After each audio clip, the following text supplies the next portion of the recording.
A partir de la rebelión exitosa de la Junta de Gobierno de Buenos Aires de 1810 contra el poder constituido en España, dominada por las fuerzas napoleónicas, se activan sucesivas rebeliones de respaldo y adhesión en toda la América del Sur.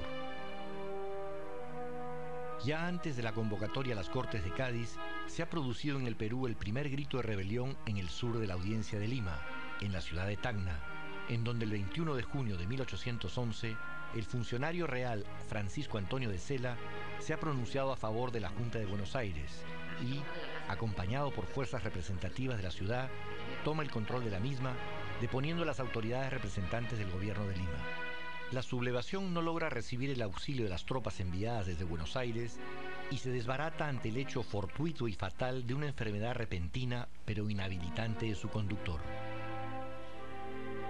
En el Perú se empiezan a producir levantamientos diversos, producto tanto del entusiasmo producido por los ejércitos argentinos, conducidos por Juan José Castelli, como por la agudización de las contradicciones entre los españoles, los criollos, los mestizos y los indios habitantes de las diversas regiones del Virreinato del Perú. Y yo creo que el contexto de este movimiento está signado por esa sensación de incertidumbre, de duda, podríamos decir también, ante el futuro, ¿no? Entre la defensa de una serie de ideas que podían parecer justas y nobles, y por otro lado el temor ante el cambio de una situación social, de un esquema económico, de una situación política, pues que tenía muchas décadas, ¿no?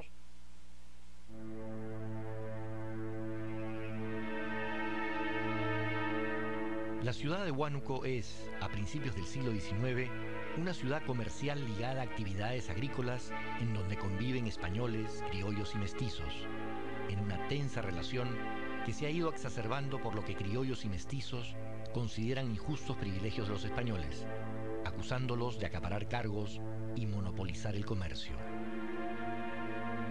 Ya desde los meses finales de 1811, aparecen en la zona de Huánuco y Cerro de Pasco pasquines que contienen versos de carácter crítico e inflamatorio, incitando a la sublevación contra la situación de opresión que experimentan los criollos, mestizos e indios. En los primeros meses del año de 1812, en la ciudad de Huánuco, se precipita una serie de acontecimientos que primero caldean los ánimos de los habitantes de la ciudad y las poblaciones vecinas y desencadenan el estallido final del 22 de febrero de 1812, en que Huánuco es tomado y saqueado por un gran número de sublevados mestizos e indígenas. Las causas atribuidas al levantamiento son las siguientes. En primer lugar, la expoliación y prisión de que son víctimas los indios de las poblaciones circundantes de la ciudad. En segundo, la segregación, postergación y maltrato que sienten los criollos y mestizos por parte de las autoridades y los habitantes españoles. En tercer lugar, la amenaza de la erradicación de los tabacales que cultivaban los indígenas de la zona, debido a una prohibición expresa de su cultivo en esas tierras. Y en cuarto, como detonante casi omnipresente en todos los levantamientos de la época, la excesiva carga de tributos que deben soportar tanto las poblaciones indígenas como las mestizas y criollas.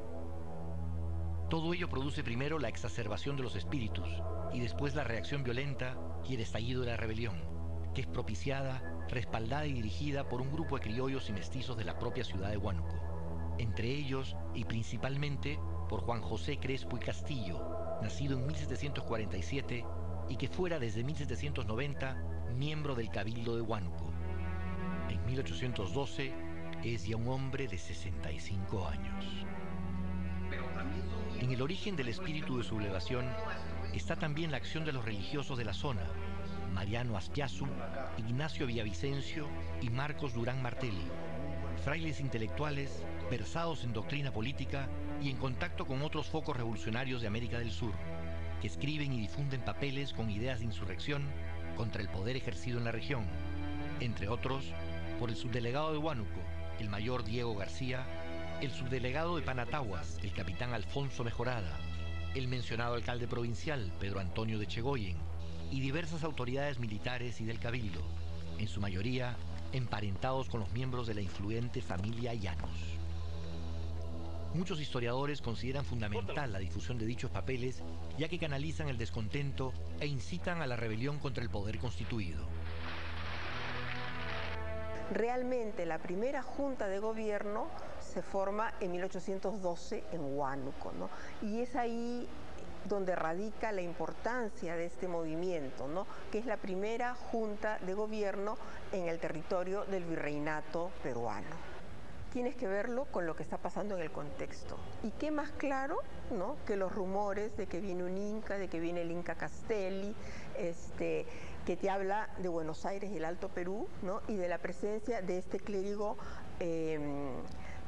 quiteño que está ahí dentro de la Junta de Huánuco y trae toda esta experiencia de lo que ha ocurrido en Quito, ¿no? Entonces, en primer lugar, Huánuco es Huánuco, pero está con los brazos, ¿no?, abiertos, uno mirando hacia el norte y el otro mirando hacia el sur, y no son, pues, digamos, luchas intestinas, ¿no?, sino que tienen una apertura, ¿no?, que te hace ver un proceso dinámico donde las ideas circulan, las noticias circulan, las personas circulan.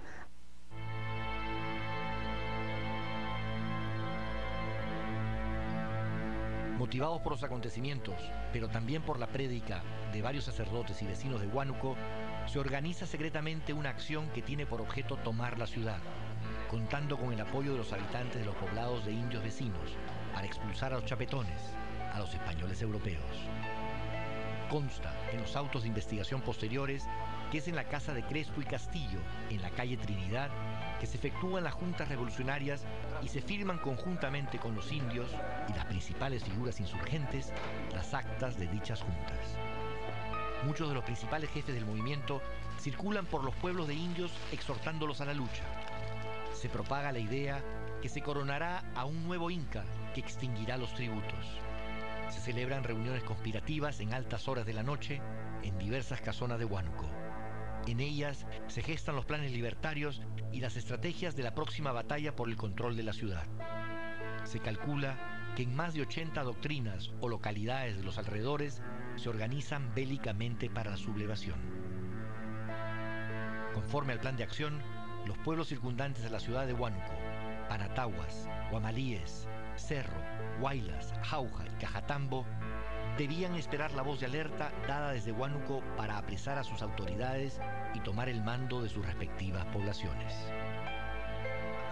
Fatalmente, la impaciencia de los Panataguas hace que se filtre parte de los propósitos a personas extrañas al movimiento, lo que desarticula los planes que se encontraban en maduración. En el caso de Huánuco es una insurrección, luego una revolución muy peculiar, muy diferente a las otras existentes, de una alianza entre un sector criollo y un sector de indígena zona rural.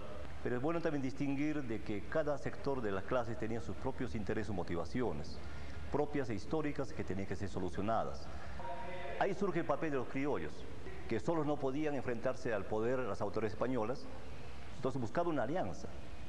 Y la fuerza motriz de este movimiento indudablemente son la masa campesina.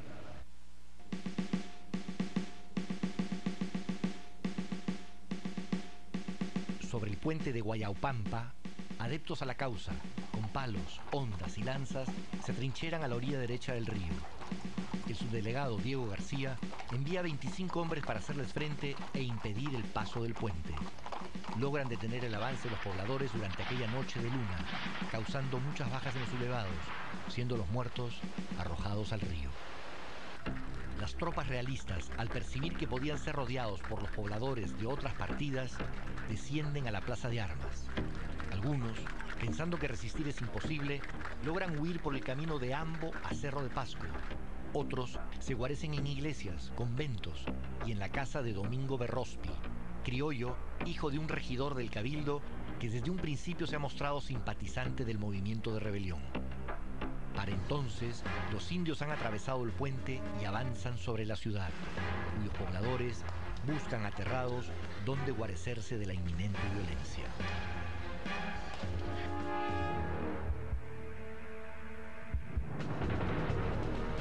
Bajo el mando de José Contreras, mestizo del pueblo de Acomayo, los sublevados, a los que se suman vecinos criollos y mestizos de la ciudad, penetran en Huánuco y se adueñan del cuartel, haciendo deshaciéndose de todas las armas de este. Empuñando nuevo armamento, recorren la plaza de armas repetidas veces, arengando: posesión, posesión, muerte a los chapetones. Llenos de ira, se cometen atroces saqueos a las casas, establecimientos y fincas de los europeos. En vano el cura de la ciudad, padre Moreno, quiere contenerlos apelando a sentimientos píos. Lo hacen a un lado e incendian el templo y convento de San Francisco, destrozando sus archivos, así como los del cabildo de la ciudad. El saqueo continúa de un modo feroz.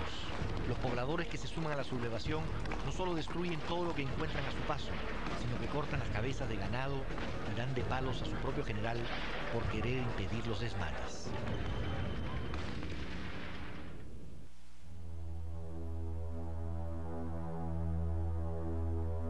Luego de 3 días de trágico festejo, alegando que Huánuco no cuenta con autoridades, se convoca a Cabildo para constituir una junta que gobierne la ciudad.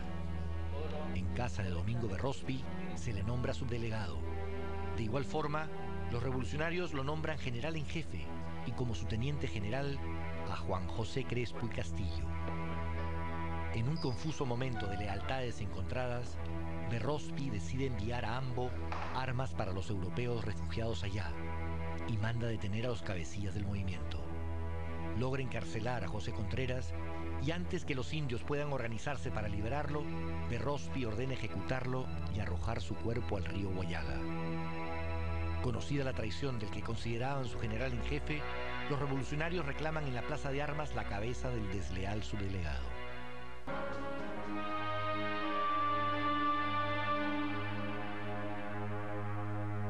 Tras la traición de Berrospi, se proclama en la plaza pública a Juan José Crespo y Castillo como el nuevo general. Aclamado por todos y ante la multitud enfervorizada, Crespo y Castillo jura derramar su sangre por la ciudad y por los indios. Con un nuevo líder al mando, convocan a toque de campanas para enlistar en las filas del recién formado ejército a un nuevo e inexperto contingente de reclutas, constituido en gran parte por adolescentes muy jóvenes. Es Crespo y Castillo quien particularmente se encarga de reorganizar las tropas y de continuar enarbolando las banderas de la rebelión. La estrategia propuesta es dirigirse hacia Ambo y convocar a todos los pueblos de la subdelegación de Huánuco. Para el dirigente, quien no acuda al llamado será calificado de traidor a la patria.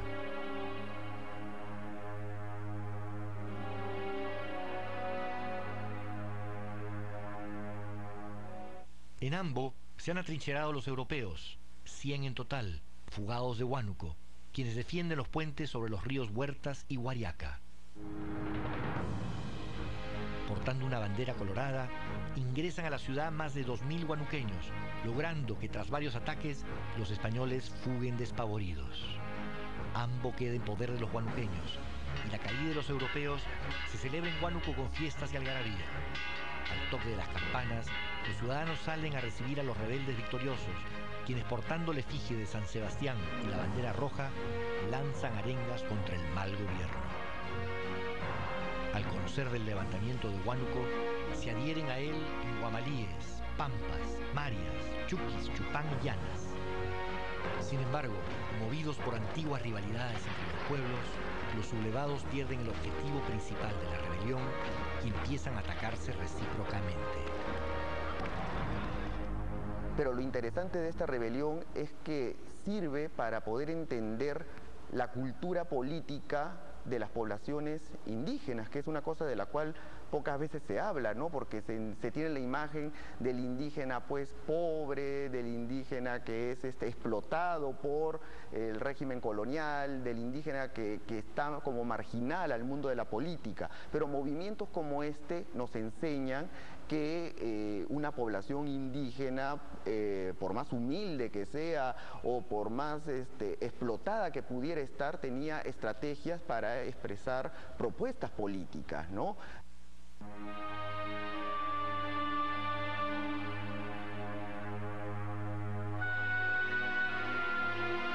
Para el virrey Abascal, en Lima, resulta indispensable restablecer el orden en Huánuco y para tal efecto encomienda al gobernador intendente de Tarma, José González de Prada, que ha sido contador mayor del Tribunal de Cuentas de la Real Audiencia de Lima en 1791, desplegar toda la actividad necesaria para aniquilar la insurgencia y restablecer el orden en la ciudad de Huánuco y demás pueblos. Con tales instrucciones, González de Prada organiza diligentemente un ejército que, provisto de las armas y tropas indispensables, puede enfrentar exitosamente a los rebeldes. Al conocer que la expedición realista empieza a movilizarse, los revolucionarios de Huánuco reorganizan sus fuerzas. Se convoca nuevamente a los que participaron en la toma de la ciudad.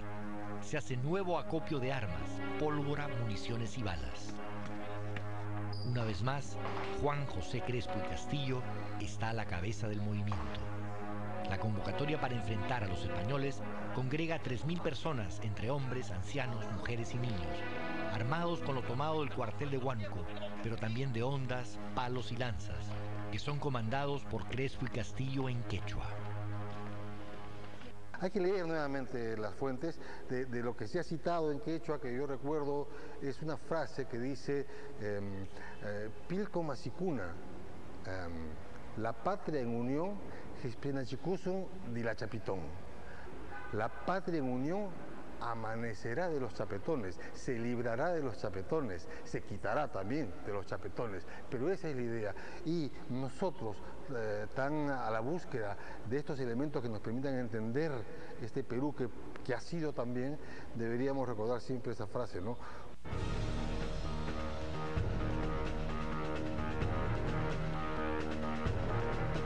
El 16 de marzo, el ejército de González de Prada arriba a Ambo con 500 hombres, pero con una artillería compuesta por 4 cañones, 600 fusiles, pistolas y espadas.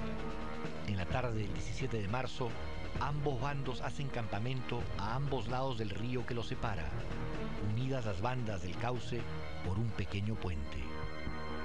Tras una tensa noche en que permanecen inmóviles en sus respectivas posiciones, observando sus respectivos movimientos y disparando balas al aire para establecer su disposición a entablar combate, amanece el día 18 de marzo.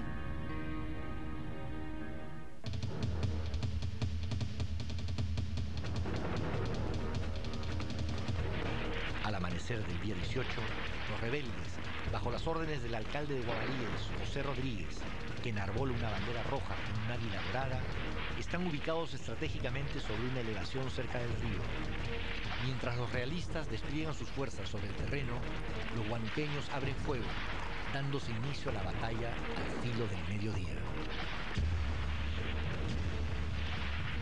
Los hombres de González de Prada, soldados profesionales y con larga experiencia de combate, avanzan incontenibles sobre el ejército rebelde. Al final de la tarde, tras fiero combate y carnicería atroz, la masa india huye despavorida.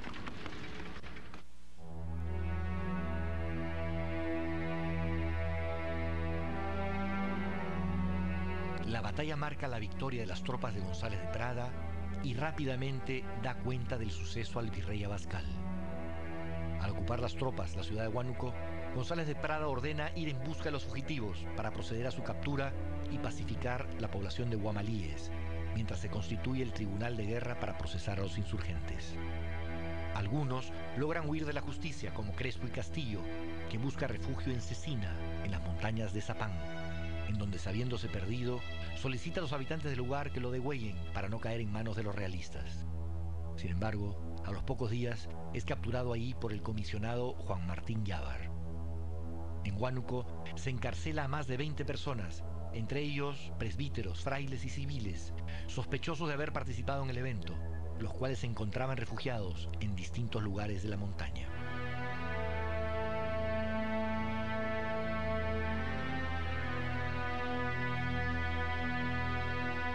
La audiencia de Lima pronuncia resolución los primeros días de junio. Se condena a Juan José Crespo y Castillo y José Rodríguez a ser fusilados, a Norberto Haro a la pena de garrote, a Fray Marcos Durán a destierro perpetuo y a prestar servicios por 10 años en un hospital español, a Fray Ignacio Villavicencio a disposición de su provincial y a los restantes se impuso presidio en el Real Felipe del Callao y a trabajos forzados en minas.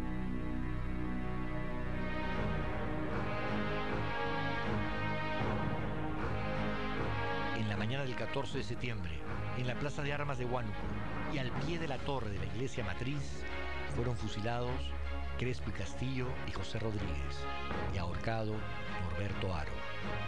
Sus nombres fueron proscritos, sus propiedades desmanteladas y sembradas con sal, conforme al procedimiento penal de entonces. El 13 de octubre de 1812, Fray Marcos Durán Martel y Cayetano Morales son embarcados en el Callao con rumbo a España. En ese mismo mes, González de Prada abandona Huánuco y deja una guarnición de 50 hombres en la ciudad. Hacia finales de 1812, con motivo de la jura de la Constitución de Cádiz, hay un intento de revivir el movimiento revolucionario, pero los líderes son apresados y la sublevación cesa. Personajes como Crespo y Castillo, Durán Martel, Villavicencio, los hermanos Rodríguez, Contreras y otros representan el perfil del hombre de la época que busca y emprende acciones por la independencia y la libertad de la patria. La rebelión multitudinaria de Huánuco de 1812, de éxito fugaz pero precursora de otras muchas que se darán en los siguientes años, representa el segundo movimiento libertario de mayor trascendencia en la historia del Perú, en su camino hacia la independencia que alcanzaría finalmente en 1821.